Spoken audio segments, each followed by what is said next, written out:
Hey folks, Marty Nowicki from Impact Snap, coming to you from the Turning Stone Resort and Casino in upstate New York. Want to chat today about basic putting. Whether you are struggling with your putting or whether you're brand new to the game, here are a couple simple things that I think will help your putting stroke.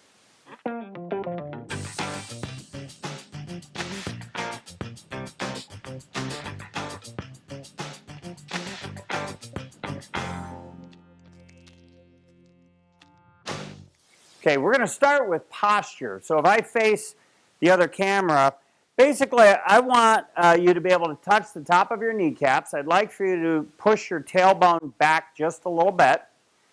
Once you touch the top of your kneecaps, I want you to leave your fingertips there and get as tall as you can. You'll see how my spine starts to straighten out. Basically, I'm structurally putting you in a very stable position. It'd be hard for someone to nudge me over or push me over because my body right now is structurally very sound.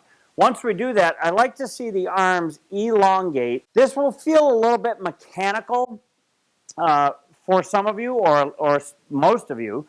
It will feel a little bit mechanical, but I like saying that we gain feel through mechanical precedent, okay?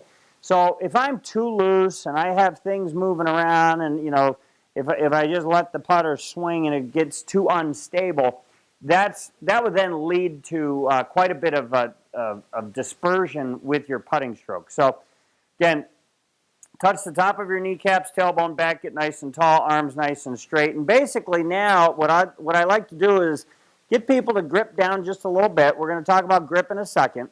But just from a rhythm standpoint, I should be able to watch that putter swing back and forth like a pendulum. Pendulum is a great model for putting. From the standpoint, it allows us to repeat and develop our distance control a lot better. So once I get in my posture, I'll let my arms elongate. Then I like to see the putter swing to a constant rhythm or cadence. Tick, tick, tick, tick.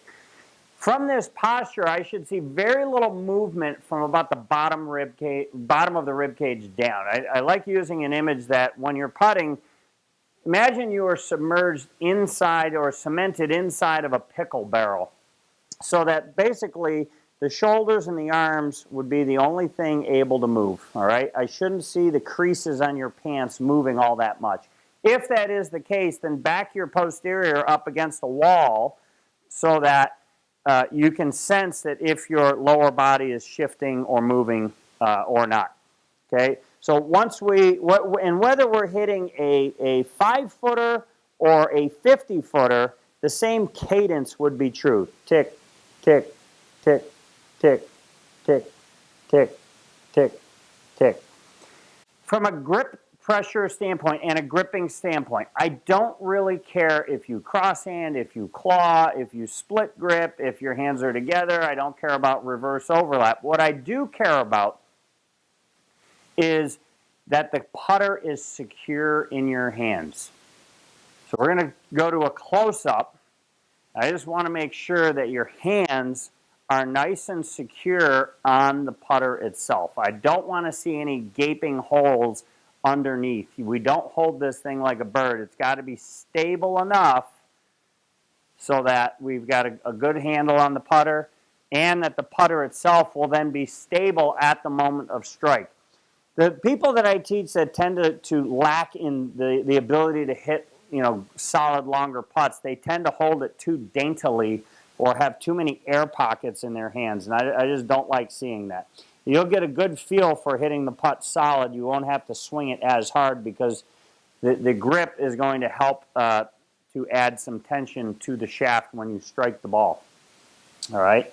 So having the same cadence, being able to repeat the same cadence is key.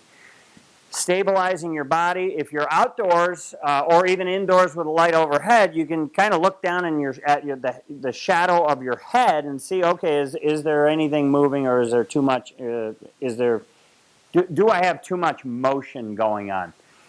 Once we do find your setup and we find that cadence, I like telling people, okay, let's just draw it back to the edge of my shoe, keeping that cadence And what I'll have people do is really hit 3 or 4 balls, not going for a cup.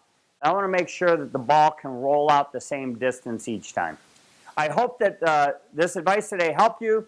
Please subscribe to our YouTube page. Keep the comments and questions coming. We love answering them, and that helps us to prepare to make more videos for you. I'm Marty Nowicki, Impact Snap Turning Stone.